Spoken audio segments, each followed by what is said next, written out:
पिछली क्लास में अभी तक हमने टेंस के सारे बना के देखे और टेंस से ही कुछ जोड़ जोड़कर कुछ ऐड करके जो और क्वेश्चंस पूछे जाते हैं इंपॉर्टेंट उससे हमें देखना है। तो पिछली क्लास में मैंने आपको बताया था कि अगर दो ऑब्जेक्ट हो तो क्या करें। तो दो ऑब्जेक्ट में मैंने बताया था लिविंग थिंग हो नॉन लिविंग थिंग हो। तो लिविंग थिंग वाले से बना के आना चाहिए। किससे बना के आना चाहिए? लिविंग थिंग वाले से। नॉन लिविंग को मतलब अगर दोनों है ऑप्शन में तो लिविंग थिंग वाले को करके आना है। नहीं, अगर एक ही ऑप्शन में सिर्फ लिविंग थिंग वाला है तो कोई बात नहीं, वही होगा। नॉन लिविंग थिंग वाला ही है, लिविंग थिंग वाला ऑप्शन ही नहीं है, फिर तो नॉन लिविंग थिंग वाला ही होगा। अगर दोनों है तो दोनों में हम क्या करते हैं, जो लिविंग थिंग वाला है उससे प्रायोरिटी देते हैं, उसको ज्यादा इंपॉर्टेंस देते हैं। अब इससे आगे की बात करते हैं। कभी कभी इसमें क्या होता है, एक मिनट,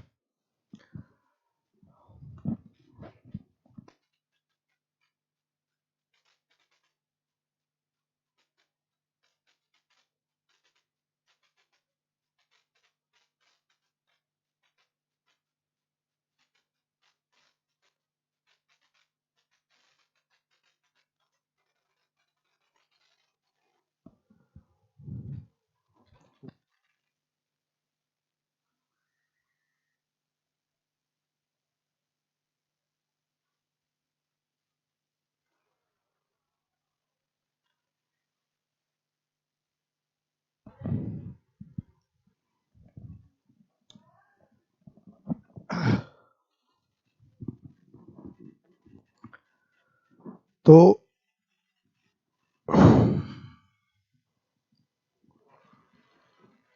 जो दो ऑब्जेक्ट की बात है तो उसको हमने कर लिया। अब उसके बाद बात करते हैं इसमें एक ये बहुत इंपॉर्टेंट चीज है, ड्रॉप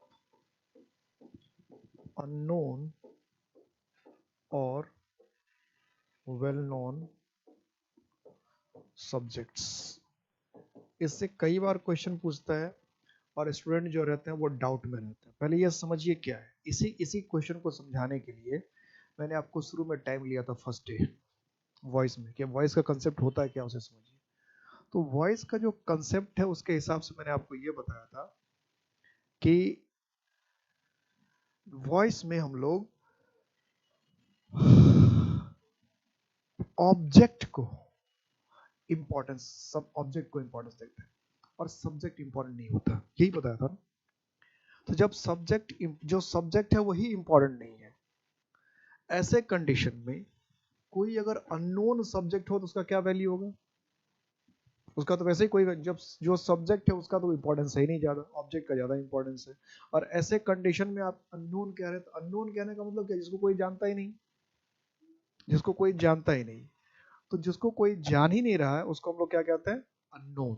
जिसको कोई जान ही नहीं रहा है उसको हम लोग कहते हैं अननोन। ठीक है, जिसको कोई जानता है। तो जिसको कोई जान ही नहीं रहा है, जिसको कोई जान, तो उसको लिखने का क्या फायदा है? ये हुआ अननोन। दूसरा है वेल नोन। वेल नोन, एक मिनट,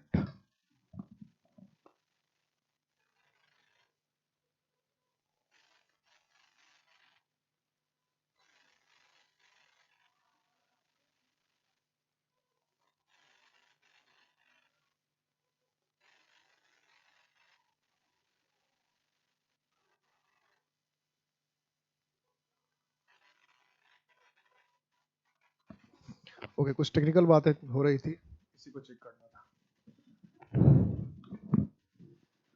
तो अननोन का मतलब हो गया जिसको कोई जानता ही नहीं। जब सिर्फ हमारा ऑब्जेक्ट इंपॉर्टेंट है, सब्जेक्ट इंपॉर्टेंट ही नहीं है, सब्जेक्ट का कोई महत्व ही नहीं है, कोई आवश्यकता ही नहीं है, जरूरत ही नहीं है, तो ऐसे कंडीशन में अननोन का क्या वैल्यू होगा? तो अननोन इसलिए ड्रॉप कर देना चाहिए। ड्रॉप का मतलब हटा देना चाहिए। दूसरा है कि वेल नोन सब्जेक्ट, जो वेल नोन है उसको भी ड्रॉप कर देना। वेल नोन का मतलब क्या हुआ, पहले समझ लो। वेल नोन का मतलब क्या होता है? वेल नोन का मतलब होता है कि इतना ज्यादा फेमस होना या इतना ज्यादा कॉमन होना, सामान्य होना, कि बिना बताए भी लोग समझ जाए कि किसकी बात हो रही है। समझ रहे? वेल नोन का मतलब क्या है? कि वेल नोन का मतलब है कि इतना ज्यादा आम होना या सामान्य होना या इतना ज्यादा फेमस होना, पॉपुलर होना कि बिना बताए भी लोग समझ जाए कि बात किसकी हो रही है, बिना बताए भी लोग समझ जाए कि बात आखिर किसकी हो रही है, इसको कहते हैं वेल नोन। तो जिसको बताए बिना भी लोग समझ ही जाएगा किसकी बात है, सब्जेक्ट कौन है, उसको लिखने की क्या जरूरत है। अब समझ रही बात, क्या बात हो रही है। एक तो अननोन जिसका पता ही नहीं है, उसको लिखने की क्या जरूरत है, क्योंकि सब्जेक्ट इंपॉर्टेंट नहीं है। दूसरा, कोई ऐसा सब्जेक्ट हम नहीं बताएंगे तो भी लोग जाने हम छुपा रहे हैं, लोग को पता है कि हम क्या छुपा रहे हैं, तो आप बता ही देंगे तो क्या होगा।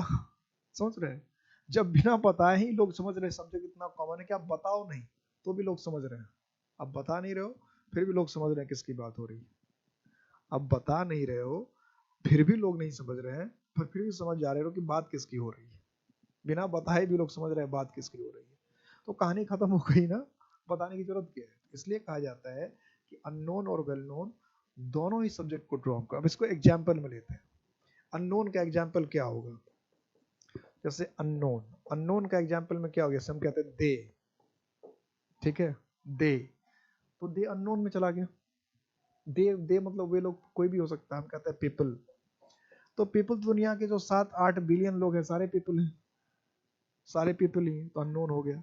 या हम कहते हैं पब्लिक, तो सारी दुनिया के लोग तो पब्लिक ही है, अननोन है। या हम कहते हैं समवन, या हम कहते हैं समबडी, हम कहते हैं एनीवन,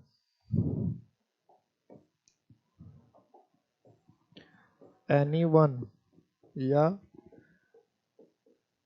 एनीबॉडी, एनीवन या एनीबॉडी,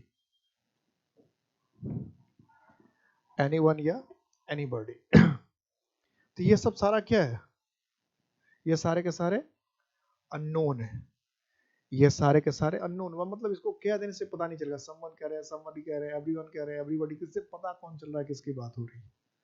तो ऐसे सारे सब्जेक्ट को हम लोग कहते हैं अननोन, तो इसको मेंशन करने की जरूरत नहीं है, इसको मेंशन करने की जरूरत नहीं है, एटसेट्रा।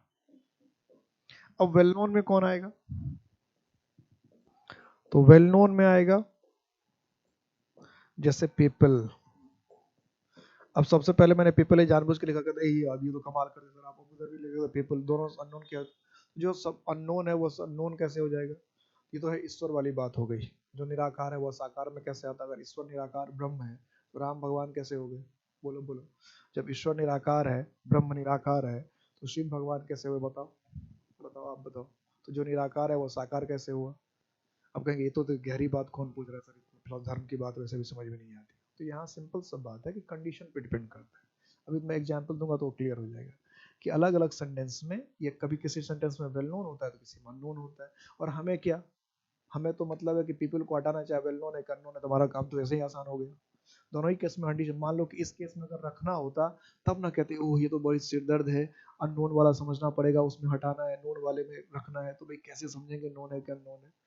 वही नोन है कि अननोन, आपको हटाना है पीपल को, क्या कहानी, प्रॉब्लम प्रॉब्लम क्या है, हटाना ही है, तो कुछ आप दिमाग में बिठा के पीपल को हटा रहे हैं, कहानी खत्म हो गई। तो पीपल हो या फिर पुलिस हो, ये वेल नोन सब्जेक्ट हो गया, फार्मर्स हो, डॉक्टर्स हो, डॉक्टर या डॉक्टर्स, नर्स हो, ये सब क्या है, ये सब वेल नोन है। कैसे वेल नोन अभी पता चलेगा, डॉक्टर्स है, इंजीनियर्स, ये सब वेल नोन हो गया।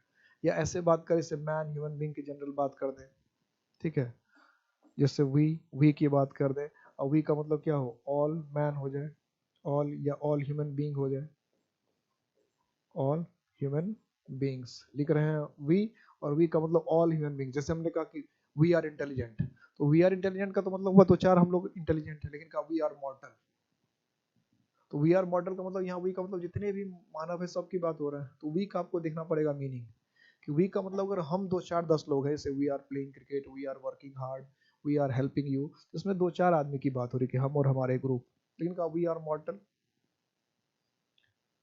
तो इसका मतलब वी का मतलब सब हो गए, जितने मानव है सभी, ठीक है, तो ये देखना पड़ता है। तो वी का मतलब कभी कभी क्या, ऑल ह्यूमन बींग्स, तो फिर ऐसे केस में वी को ड्रॉप करना है। सबके एग्जाम्पल में बताऊंगा, तो सीधे सीधी बात ये हुई कि सब्जेक्ट चाहे अननोन हो, यानी सब्जेक्ट का हमें पता ही नहीं है, तो उसको भी हमें ड्रॉप ही करना है। सब्जेक्ट अगर अननोन है तो उसको भी हमें ड्रॉप ही करना है, उसको यूज ही नहीं करना है। क्योंकि वैसे ही सब्जेक्ट इंपॉर्टेंट नहीं होता पैसिव वॉइस में, उसमें से आप अननोन सब्जेक्ट को कैसे यूज करेंगे, कोई तुक ही नहीं बनता। वेल नोन सब्जेक्ट हो उसको भी ड्रॉप, क्योंकि भाई वो बिना कहे ही पता चल जाता है, नहीं कहेंगे तो भी लोग समझ जाएगा। अब इसको जरा एग्जाम्पल समझना, बिना एग्जाम्पल के तो कोई बात ही नहीं बनेगी। कुछ एग्जाम्पल समझते हैं। जैसे हमने कहा एक्टिव में कहा पीपल सेव्ड यू या पीपल सेव्ड हिम, ऐसा किसी ने कहा। पीपल सेव्ड यू या पीपल सेव्ड हिम, दोनों में से कुछ भी कहा किसी ने। पीपल सेव्ड यू कहा या पीपल सेव्ड हिम, कुछ भी कहा, होम हिम देम कुछ भी कहा। अब मुझे बताओ इसका मतलब अगर लोगों ने उसे बचा लिया तो लोग से पता चल रहा है किसने बचाया उसे, राम ने बचाया, रहीम ने बचाया, किसने बचाया, कुछ पता चल रहा है क्या? लोगों ने बचा लिया। लोग तो कुछ अनसर्टेन हुआ, अनआइडेंटिफाइड हुआ, अननोन हुआ, तो सिर्फ पता कि वो बच गया, इतना इंपॉर्टेंट कि बच गया।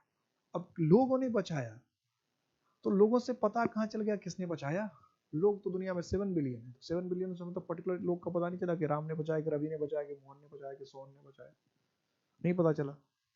तो इसमें ये हो गया अननोन हो गया। तो हमें क्या लिखना पड़ेगा? यू सेव्ड क्या है, पास्ट इंडेफिनिट में है, पास्ट इंडेफिनिट क्या चाहिए, वर सेव्ड। बाय पीपल लिखने की कोई जरूरत नहीं है। अब एग्जाम में क्या करना है उसे समझिए। एग्जाम में कभी कभी क्या करेगा कि ऑप्शन में बाय पीपल भी देगा, एक ऑप्शन में बाय पीपल दे दिया और एक ऑप्शन में बाय पीपल नहीं दिया। तो जब एक ऑप्शन में बाय पीपल दिया और एक ऑप्शन में बाय पीपल नहीं दिया, तो जिसमें बाय पीपल नहीं दिया वो आपका ऑप्शन होगा, बाय पीपल वाला ऑप्शन नहीं होगा। क्योंकि ग्रामर यही कहता है कि बाय पीपल जो अननोन सब्जेक्ट्स को हटा दीजिए, उसको ड्रॉप कीजिए। और यही चेक करने के लिए उसने दोनों ऑप्शन दे रखा कि आपको भी ये रूल पता है कि नहीं, इसलिए बाय पीपल भी उसने दे रखा है और बिना बाय पीपल के भी दे रखा है। तो ऐसे कंडीशन में जो बाय पीपल के बिना है उससे बना के आइए पहली बार। कभी कभी क्या हो सकता है कि सारे ऑप्शन में बाय पीपल हो, ऐसा भी बदमाशी करता है। अब जब सारे ऑप्शन में बाय पीपल लिख दिया तो आपके पास ऑप्शन ही नहीं है छांटने का, तो आप क्वेश्चन ही छोड़ के आएंगे तभी गलत होगा ना। तो क्वेश्चन तो छोड़ के आपको आना नहीं है। तो आपको दो कंडीशन है कि क्या सारे ऑप्शन में बाय पीपल है, अगर सारे ऑप्शन में ही बाय पीपल है तब तो बाय पीपल लगा के आना ही पड़ेगा। लेकिन एक ऑप्शन में बाय पीपल है और एक ऑप्शन में बाय पीपल नहीं है, तो जिसमें बाय पीपल नहीं है उसे करके आना है। समझ में आ गई बात? और इस रूल को चैलेंज करने के लिए आपके ग्रामर का कोई बुक पढ़िएगा, कोई भी बुक पढ़िएगा, सब में ये लिखा हुआ है, यानी कि मैं आपको स्पेशली बता रहा हूँ और किसी बुक में नहीं है। आरपी सिन्हा की बुक पढ़िए, केपी ठाकुर की बुक पढ़िए, एसटी इमाम की बुक पढ़िए, किसी भी जेसी नेस्फील्ड की बुक पढ़िए, मार्टिन थॉमसन की बुक पढ़िए, सब बुक में ये साफ साफ लिखा है। तो आप किसी को चैलेंज भी कर सकते हैं। अगर मान ली किसी ने आपको अगर मार्क्स काट दिया तो आप चैलेंज कर सकते हैं। बुक में साफ साफ लिखा है कि पीपल को, पब्लिक को, ही, सीधे को, इन सबको हटा देना चाहिए। वो तो ये भी कहता है कि ए बॉय, ए गर्ल, एक कैट है, ए बैट है, ए रैट है, तो उसको भी हटाइए, क्योंकि ए से पता नहीं चलता कौन है। ए बॉय हेल्प हिम, इससे पता नहीं चलता किसने मदद किया, तो उसको भी हटाइए। ग्रामर तो इतना स्ट्रिक्ट है कि अगर लिखा कि a boy is playing cricket तो सिर्फ लिखेंगे cricket is being played, by a boy नहीं लिख सकते, क्योंकि ए बॉय से पता नहीं चलता कौन खेल रहा है। इतना स्ट्रिक्ट रूल है बॉयज का। और सब जो फॉरेन राइटर्स लिख रखा है वो तो ऐसे ऐसे कहता है कि ए वाला जो है उसको भी हटाइए, a boy, a girl, an ant, a dog, ये सब नहीं होता है, इसको भी हटाइए, क्योंकि इससे पता नहीं चलता सब्जेक्ट कौन है। जब सब्जेक्ट पता नहीं चलता उसको मेंशन क्या करना है। तो पीपल सेव्ड यू, तो ये क्या हो गया, you were saved that rule. यहाँ पीपल अननोन है। अब देखते हैं ये तो अननोन का एग्जांपल है। अब देखिए नोन का एग्जांपल कैसे आता है। जैसे हमने सेंटेंस लिया, people eat rice in Bihar and Bengal. Chhattisgarh भी है, उड़ीसा, छत्तीसगढ़, इन सब राज्य में चावल, छत्तीसगढ़ में तो सबसे ज्यादा खाया जाता है चावल, क्योंकि जहाँ पे जो उपजता है वो लोग वो खाते हैं। छत्तीसगढ़ के लोग भी खूब छत्तीसगढ़ को भारत के चावल का कटोरा कहते हैं ना, तो बहुत चावल पड़ता है। और जहाँ जिस चीज की खेती होती है वो लोग खाते हैं। तो छत्तीसगढ़ में सबसे अधिक चावल खाते हैं, बिहार के लोग भी चावल बहुत खाते हैं, बंगाल में भी लोग चावल खाते हैं, जहाँ जिसकी खेती होती है। सिंपल सा लॉजिक है यही। तो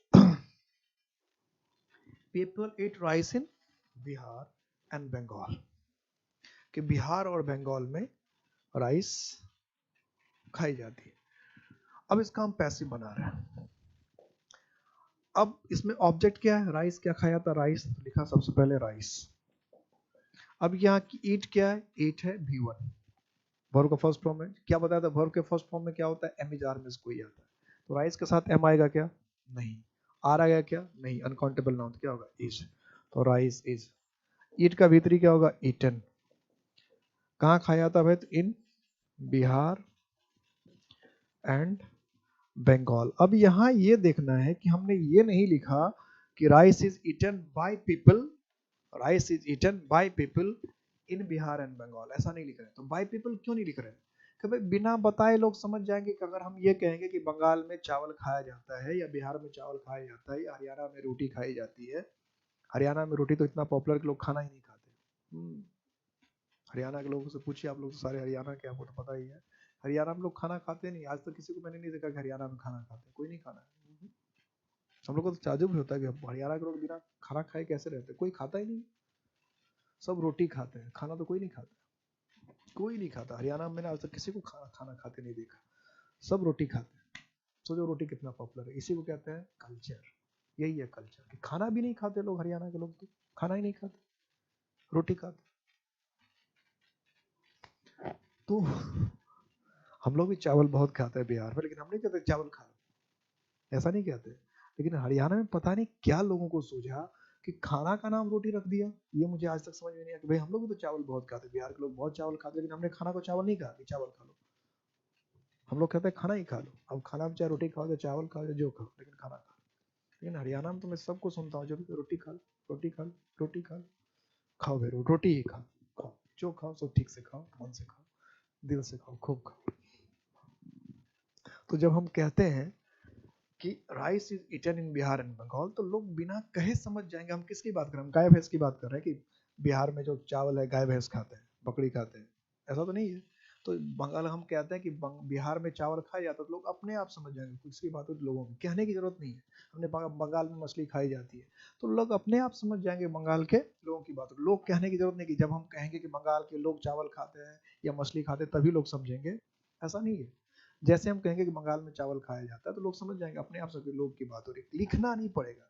इसलिए बाय पीपल लिख के आप बकवास कर रहे हैं या गलत कर रहे हैं, बिना बताए भी लोग समझ जाते हैं। जब बिना बताए लोग समझ रहे हैं तो बाय पीपल क्यों एक्स्ट्रा वर्ड क्यों लिख रहे हैं, ये लॉजिक होता है कि जब बिना बताए ही पता चल जा रहा है तो सिर्फ लिखना क्यों जरूरी है, ये होता है कि जब बिना पता है, अगर नहीं पता चलता, लोग को डाउट होता है कि हम कहते हैं बिहार में चावल खाया जाता है, और लोग को डाउट होता है कि पता नहीं किसकी बात, कौन खाता है, गाय बकरी भैंस इंसान जानवर राक्षस, पता नहीं, तब की बात होती, किसी को डाउट ही नहीं है।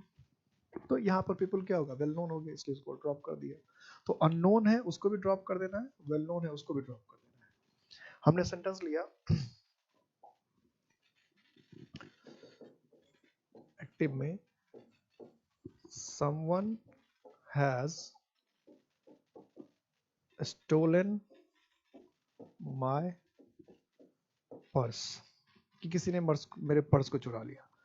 अब ये someone कहने से क्या पता चला, कुछ पता चल रहा है कि किसने चुराया।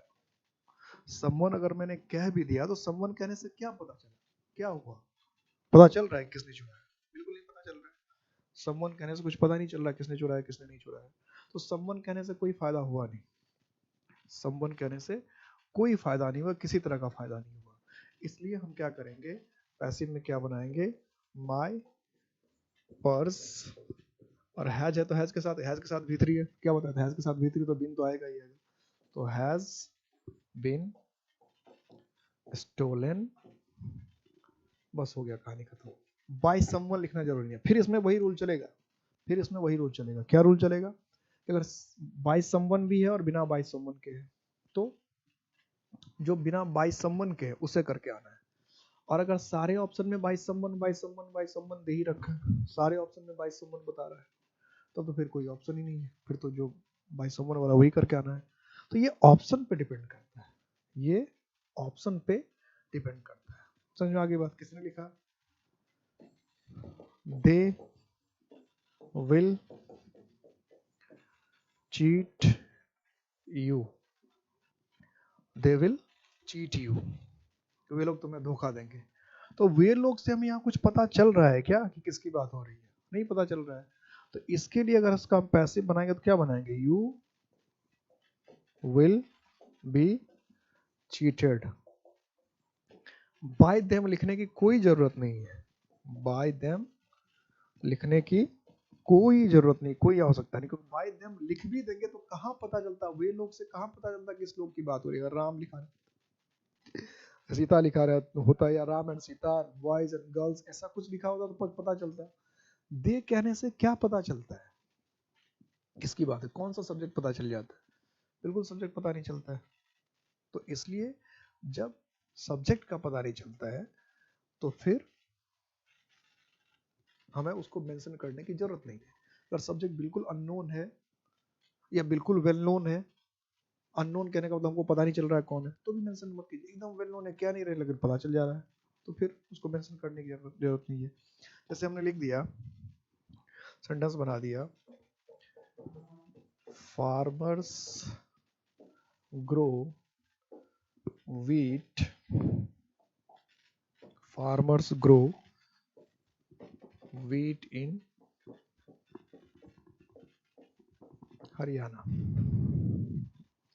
Farmers grow wheat in Haryana. तो इसका क्या मतलब हुआ कि हरियाणा में किसान गेहूं उपजाते हैं, wheat का मतलब क्या हुआ, गेहूं। तो farmers grow wheat in Haryana, कि हरियाणा में किसान गेहूं उपजाते हैं। जैसे हमने कहा farmers grow sugar cane in UP, या farmers grow rice in Bihar.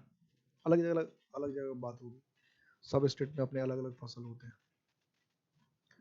तब इसका पैसिव बनाना था कि फार्मर्स ग्रो व्हीट इन हरियाणा। उसमें वर्ब क्या हो गया भाई, ग्रो हो गया, इसी से डिसाइड होगा पैसिव क्या। ग्रो क्या हुआ, V1 की V5, ये तो क्या है V1 है, V1 है, इसका मतलब हमको हेल्पिंग वर्ब में क्या चाहिए, एमिजार चाहिए। लेकिन उसके लिए पहले हम ऑब्जेक्ट ढूंढना पड़ेगा। ऑब्जेक्ट क्या है, क्या उपजाते हैं, तो व्हीट, गेहूं उपजाया जाता है। तो गेहूं की खेती होती है, तो हम पैसिव में सबसे पहले क्या लिखे, व्हीट। सबसे पहले क्या रखना पड़ेगा, व्हीट ऑब्जेक्ट। अब ग्रो V1 है इसलिए एमिजार में से आएगा, तो क्या व्हीट के साथ एम लगेगा, नहीं। आर लगेगा, नहीं। तो फिर क्या लगेगा, इज ग्रो का V3 क्या होना है, ग्रोन। तो व्हीट इज ग्रोन, कि गेहूं की खेती की जाती है कहाँ भाई, तो इन हरियाणा। अब यहाँ बाय फार्मर्स लिखने की कोई जरूरत नहीं है, ठीक है। तो लिखने की जरूरत ही नहीं, क्योंकि हमें पता है कि गेहूं की खेती करेगा तो कौन करेगा, किसान ही करेगा। कोई और जो भी खेती कर रहा तो किसान ही करता। तो ये बताने की हमें जरूरत नहीं है, बताने की आवश्यकता नहीं कि लोग, अगर हम नहीं लिखेंगे बाय फार्मर्स, लोग कंफ्यूज हो जाएंगे भाई कौन खेती करता है हरियाणा में, हरियाणा में गेहूं उपजाता कौन है, हमें तो पता ही नहीं चल रहा है भाई। खाली लिख दिया कि wheat is grown in Haryana, लिखा ही नहीं कौन हरियाणा उपजाता है। तो ऐसा नहीं होगा। लोग जैसे आप लिखेंगे व्हीट इज ग्रोन, तो लोग बोलते भी सिर्फ इतना ही बोलते हैं, हिंदी में भी देखिए कैसे ही बोलते हैं, हरियाणा में गेहूं की खेती होती है, बिहार में चावल की, धान की खेती होती है, यूपी में जो है गन्ने की खेती होती है, ऐसे तो बोलते हैं। कहाँ सेंटेंस में, ज्योग्राफी के बुक में लिखा रहता है कि यूपी के किसान अपने खेतों में गन्ने उपजाते हैं, ऐसा लिखा रहता है क्या? हरियाणा के लोग अपने खेतों में, हरियाणा के किसान अपने खेतों में गेहूं उपजाते हैं, ऐसा लिखा रहता है क्या? ज्योग्राफी किताब में जाकर देखिए क्या लिखा था, ज्योग्राफी में साफ साफ लिखा रहता है हरियाणा में गेहूं की खेती हो जाती है, यूपी में शुगरकेन की खेती, गन्ने की खेती होती है, सब जगह से लिखा रहता है। लिखता ही नहीं कहीं किसान, हिंदी में नहीं लिखता है, इंग्लिश की तो बात छोड़िए, हिंदी में नहीं लिखता है। हिंदी में सिर्फ इतना लिखता है कि हरियाणा में गेहूं की खेती होती है, बस इतना ही लिखा जाता है। तो क्या आपको समझ में नहीं आता है कि कौन खेती करता है? उसमें सब्जेक्ट तो लिख ही नहीं रहा कौन खेती करता है, क्लियर है? तो हिंदी में भी ऐसे बात चलता है, जो वेल नोन सब्जेक्ट है उसको मेंशन करने की जरूरत नहीं है, जो वेल नोन सब्जेक्ट है उसको बताने की जरूरत, खास करके पैसिव वॉइस में तो बिल्कुल नहीं है।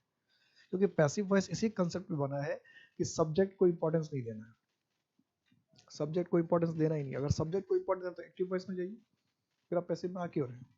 सब्जेक्ट ही अगर इंपॉर्टेंट है तो मैं किधर जाना चाहिए, पैसिव में जाना चाहिए, एक्टिव में जाना चाहिए। फिर पैसिव में आने की तो जरूरत ही नहीं है, पैसिव में आने की कोई जरूरत ही नहीं है।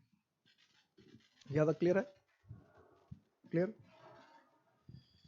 तो wheat is grown in Haryana, by farmers लिखने की जरूरत नहीं है। हमने लिखा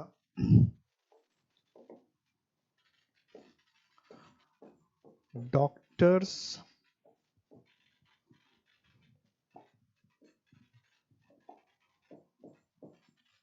ट्रीट पेशेंट्स, कि डॉक्टर जो है पेशेंट्स की इलाज करते हैं। तो डॉक्टर ही तो पेशेंट की इलाज करेगा, और कौन करेगा बताओ? टीचर करेगा क्या, इंजीनियर करेगा क्या? तो वेल डॉक्टर्स क्या है, वेल नोन है। तो सिंपली ये क्या बनना चाहिए, पेशेंट, कि पेशेंट्स प्लुरल हो गया, पेशेंट्स ट्रीट B1 हुआ तो हमें क्या लिखना चाहिए R, और ट्रीट का भीतरी क्या होगा ट्रीटेड बाय डॉक्टर्स लिखने की कोई जरूरत नहीं, बाय डॉक्टर्स लिखने की कोई जरूरत नहीं है, ठीक है, कोई आवश्यकता ही नहीं है। तो ये समझने की जरूरत होती है। जैसे एक सेंटेंस लेते हैं, वी हेल्प द ब्लाइंड, अगर ठीक से समझना, वी हेल्प द ब्लाइंड, इस सेंटेंस का क्या ये मतलब है वी का कि सिर्फ आप और आपके कांटेक्ट के जो 2-4 लोग हैं वही ब्लाइंड की मदद करते हैं और कोई ब्लाइंड की मदद नहीं करता है, ये मतलब तो बिल्कुल नहीं है ना। वी हेल्प द ब्लाइंड का मतलब क्या है कि अगर कोई ब्लाइंड है तो हम सब मदद करते हैं उसकी, यानी हम भी मदद करते हैं, आप भी मदद करते हैं, या दुनिया में कोई भी कहीं भी होगा, शायद ही ऐसा कोई हो सकता है जो मदद ना करे, यही कंडीशन, यही बात मिलेगी। या इसका ये मीनिंग निकल रहा है कि बस हम इस किताब को पढ़, हम मतलब हम इस ब्लाइंड की मदद करते हैं और कोई मदद करता ही नहीं, ऐसा तो बिल्कुल सेंस नहीं कि हम कहने का मतलब मैं हूँ या मेरे 2-4 जो फ्रेंड लोग हैं बस वही, इसके अलावा कोई नहीं, ऐसा तो सेंस नहीं है ना। तो यहाँ लिख रहे हैं वी, जरूर लिख रहे हैं, लेकिन वी का मतलब यहाँ ऑल है, पूरा ह्यूमैनिटी की बात कर रहे हैं, इसलिए इसका जो पैसिव बनेगा, इसका जो पैसिव बनेगा वो क्या बनेगा, द ब्लाइंड आर हेल्प्ड, और बाय अस लिखने की जरूरत नहीं, द ब्लाइंड आर हेल्प्ड, और बाय अस लिखने की कोई जरूरत नहीं है, बाय अस लिखना मेंशन करना कोई आवश्यकता नहीं, कोई जरूरत नहीं, ठीक है, बाय अस लिखने की कोई जरूरत नहीं। लेकिन अगर हम ये लिख दें, ये पैसिव हुआ कि वी हेल्प यू, अब तुम की बात करके तुमको हम लोग मदद कर रहे हैं, तो इसका मतलब क्या कि दुनिया के सभी लोग उसको मदद कर रहे हैं, नहीं ना, हमारे बस बस कुछ लिमिटेड लोगों की बात हो रही है। तो यहाँ जो वी है ये पर्टिकुलर है, सबके लिए नहीं आया, कुछ खास, तो इस वी को लिखना जरूरी है, तो ये लिखेंगे हम कि you are helped by us. यही जब एग्जाम में रहता है तो कुछ में बाय अस लिख देता है, कुछ में से हटा देता है, तो बस स्टूडेंट सीट पर हाथ धर कर बैठे रहते हैं कि पता नहीं क्या क्या बकवास करता है, किसी में बाय अस लिख देता है, किसी में बाय अस हटा देता है, हम लोग क्या करें समझ में नहीं आता है, किसी में बाय अस लिखा है, किसी में हटा देता है, कहीं बाय वी लिखता है, कहीं नहीं लिखता। तो सिंपल सा ये कंसेप्ट जान लो और अपना दिमाग लगाना आज के बाद हमेशा, कि कोई भी ऐसा सब्जेक्ट हो जो एकदम अननोन हो, अनआइडेंटिफाइड हो, जिसको लिखने से भी पता ना चले कि वो कौन है, तो उसको पैसिव वॉइस में यूज नहीं करते हैं, ठीक। या फिर कोई ऐसा सब्जेक्ट हो जिसको हम नहीं भी लिखे तो भी पता चल जाए कि वो किसकी बात हो रही है, एकदम जनरल सब्जेक्ट हो, एकदम वेल नोन सब्जेक्ट, एकदम कॉमन सब्जेक्ट, हम नहीं लिख रहे हैं फिर भी लोगों को पता चल जा रहा है कि बात किसकी हो रही है, हम लिख नहीं रहे सब्जेक्ट, बता नहीं रहे सब्जेक्ट कौन है, लेकिन फिर भी सबको पता चल जा रहा है किसकी बात हो रही है। तो ऐसे सब्जेक्ट को भी पैसिव वॉइस में बाय लगाकर मेंशन करने की जरूरत नहीं है, क्लियर है। ऐसे भी सब्जेक्ट को हम लोग मेंशन नहीं करते बाय लगा के, ये हमेशा ध्यान में रखना है, ठीक है। अब आगे के रूल की बात करते हैं।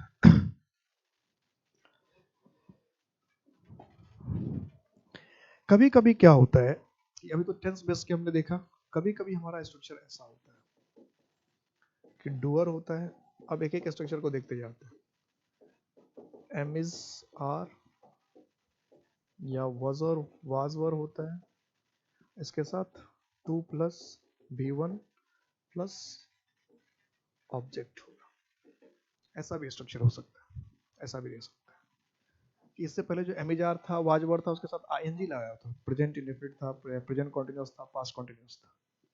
लेकिन अब हम लोग क्या देख रहे हैं, ये एक्टिव का स्ट्रक्चर कि एम है, इज है, आर है, वाज है, वर है, उसके साथ 2 प्लस B1, अगर ऐसा है तो पैसिव में क्या करना चाहिए कि जो भी ऑब्जेक्ट है पहले उसे चुन लेंगे,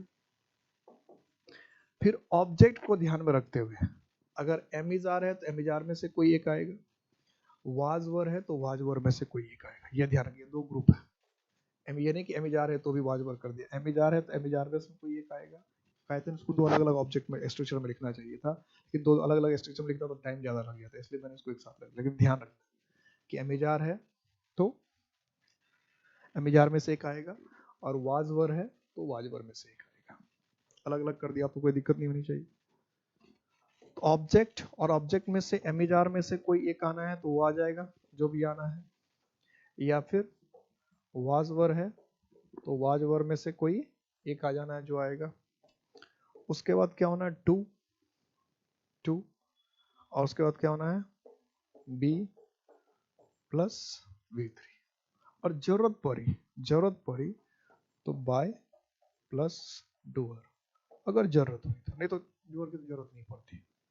बाय प्लस अगर जरूरत पड़ती है तो, जरूरत नहीं पड़ी तो कोई बात नहीं, हटा दिया, कहानी खत्म कर दिया। जरूरत है तो लगा दी, नहीं है तो कोई बात। जैसे हमने सेंटेंस बनाया, you are to sell my house, you are to sell my house, कि तुम मेरे घर को बेचने वाले हो। तो किसी को दे रखा होगा, यानी कि कोई जबरदस्ती आपके घर को बेच रहा है। तो you are to sell my house कहने का मतलब है कि आपने किसी को कॉन्ट्रैक्ट दे रखा है, किसी को ठेका दे रखा होगा, चलो मेरा घर बेच दो या बिकवा दो, तो उसकी बात हो रही है। वो कह रहा है you are to sell my house, तो तुम मेरे घर बेचने वाले हो। तो अब इसको पैसे में क्या बनाएंगे, सबसे पहले तो क्या हो जाएगा, माई हाउस, ये ऑब्जेक्ट हुआ पहले आएगा। अब माई हाउस को चाहिए, चूंकि आर है तो एमिजार में से एक वाज वर्ड तो लाना नहीं, आर है तो एमिजार में से कोई एक आएगा। तो माई हाउस के साथ क्या होगा, इज टू, उसके बाद क्या था, बी, टू के बाद बी, बी सेल का भीतरी क्या होगा, सोल्ड बाय यू, कि तुम्हारे द्वारा मेरे घर को बेचा जाने वाला है, तुम्हारे द्वारा मेरे घर को बेचा जाने वाला है। You are, my house is to be sold by you. ठीक है, हमने लिखा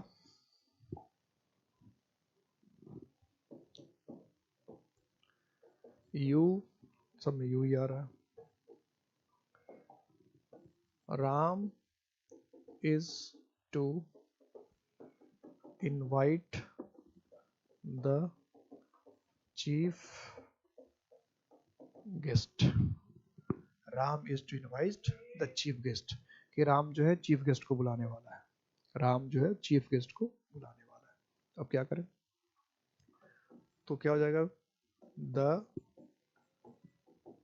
chief guest, the chief guest is to be invited by Ram. The chief guest is to be invited by Ram. The chief guest is to be invited by Ram. हो गया कि chief guest को राम के द्वारा बुलाया जाने वाला। अगर हिंदी मीनिंग निकाले तो क्या होगा, चीफ गेस्ट को राम के द्वारा बुलाया जाने वाला है। हमने लिखा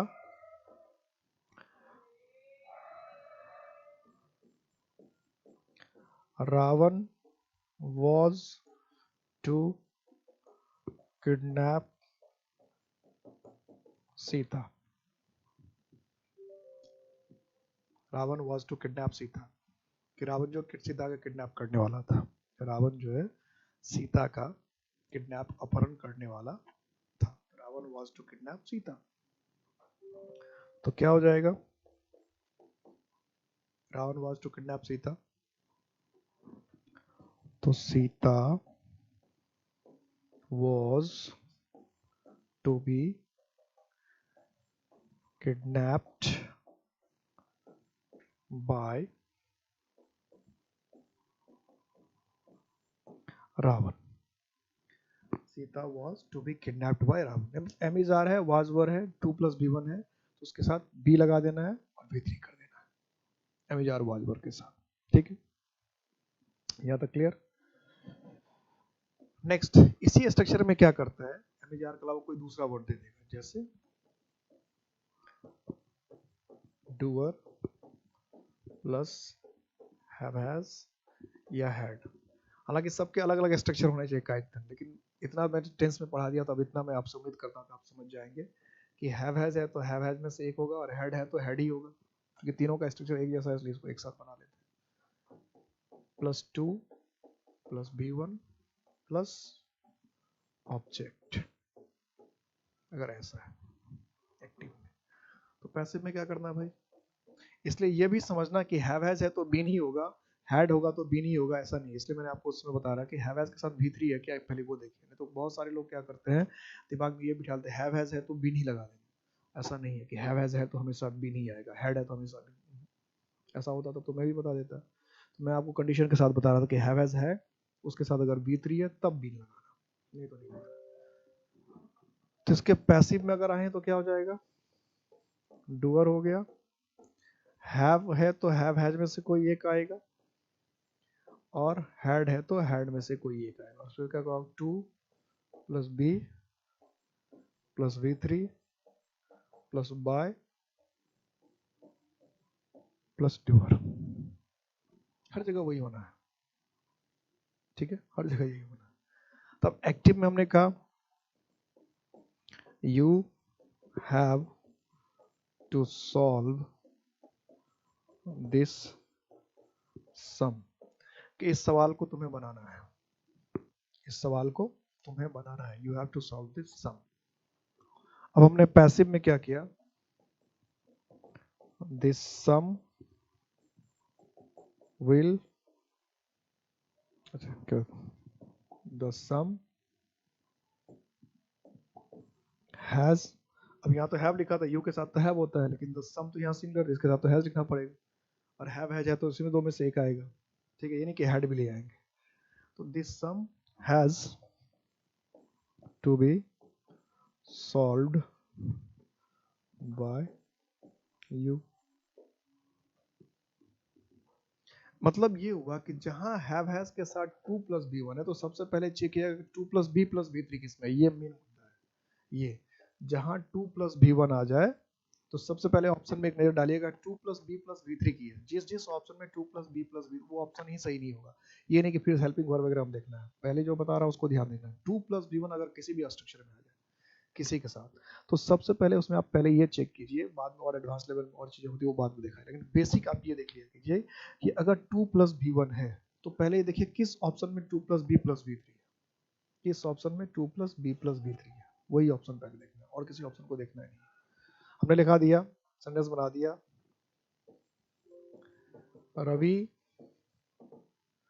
had to pay the fine, Ravi had to pay the fine, कि रवि को जुर्माना देना पड़ा था, Ravi had to pay the fine, कि रवि को जुर्माना देना पड़ा था, Ravi had to pay the fine। अब क्या करें इसमें, तो इसका क्या हो जाएगा कि the fine had to be paid by Ravi, the fine had to be paid by Ravi, the fine had to be paid by Ravi, कि रवि को जुर्माना देना पड़ा था। अभी इसी स्ट्रक्चर को हम लोग और भगा के ले जा सकते हैं, भागता है उसको भी देखना ही पड़ेगा। कि मान लो एक्टिव में आपका स्ट्रक्चर कुछ ऐसा हो जाए,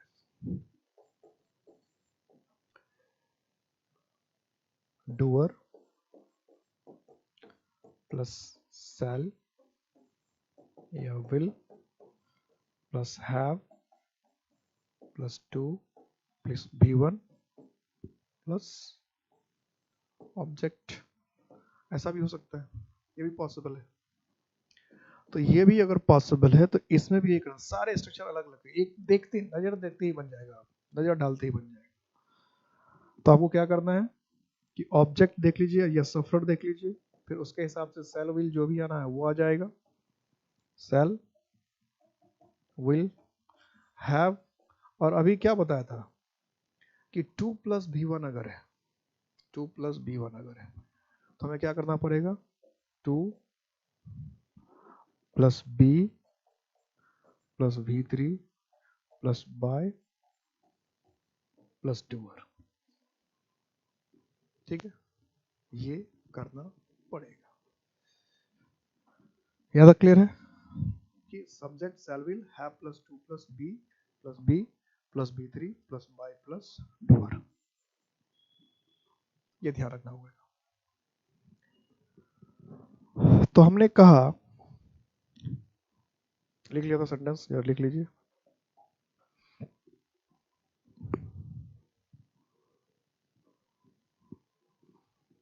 लिख लिया। तो अगर किसी ने सेंटेंस में ये कहा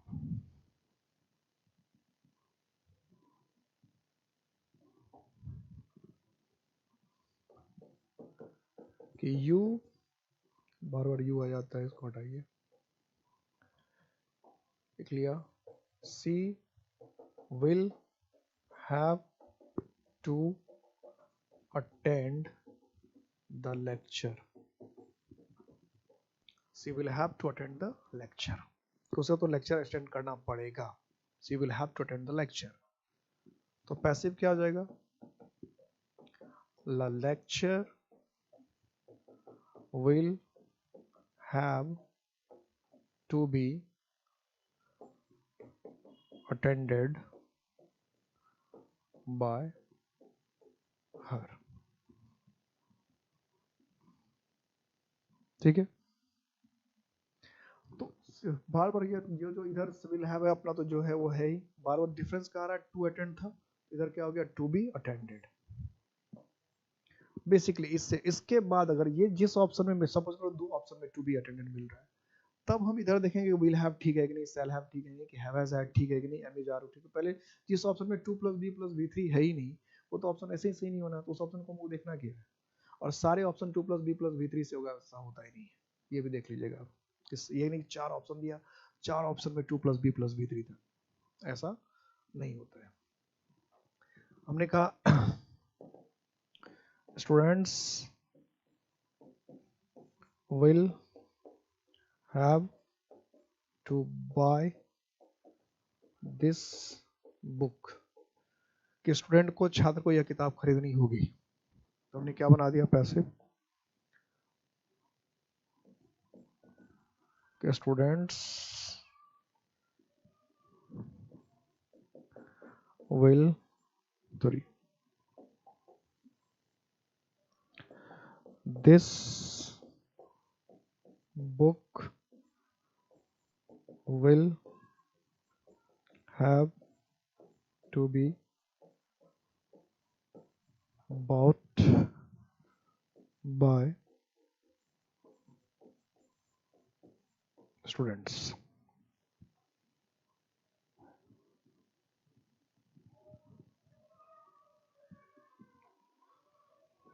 This book will have to be bought by students.